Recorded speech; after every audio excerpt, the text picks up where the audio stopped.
வணக்கம் and welcome to shawls kitchen. இன்றைக்கி நம்ம இட்லி பொடி அரைக்க போகிறோம். அதுக்கு தேவையான பொருட்கள் இது எள்ளு கால் கப் கடலைப்பருப்பு, இது ரெண்டும் ஒரே அளவு.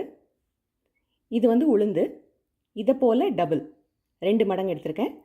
பெருங்காயம், கருவேப்பிலை, 1 ஸ்பூன் ஜீரகம், காஞ்ச மிளகாய் உங்களுக்கு தேவைக்கேற்றாப்பில் எடுத்துக்கோங்க. இப்போ உங்களுக்கு எள்ளு ஒத்துக்கலைன்னா வேர்க்கடலை கூட எடுத்துக்கலாம். ஆனால் வறுத்த வேர்க்கடலை, உப்பு வேர்க்கடலை எடுத்துக்கோங்க. இப்போ செய்ய முறை பார்த்துடலாம்.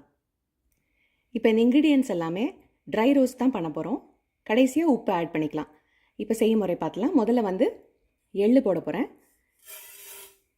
எள்ளு நல்லா பொரிஞ்சு வரணும், அது வரைக்கும் விட்டுருங்க.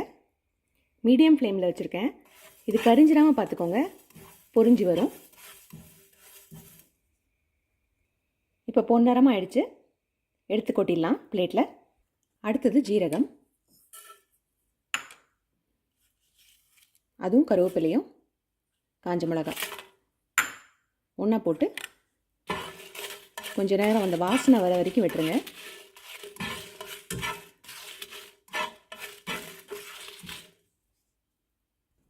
இப்போ நல்லா வாசனை வருது.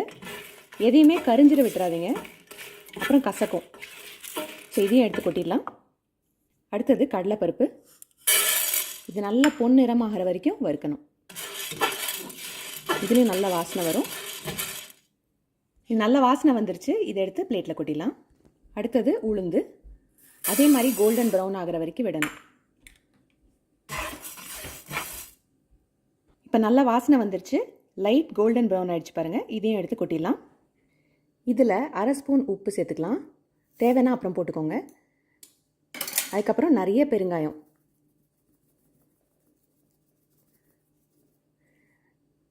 இதை கொரன்னு அரைச்சிடலாம்.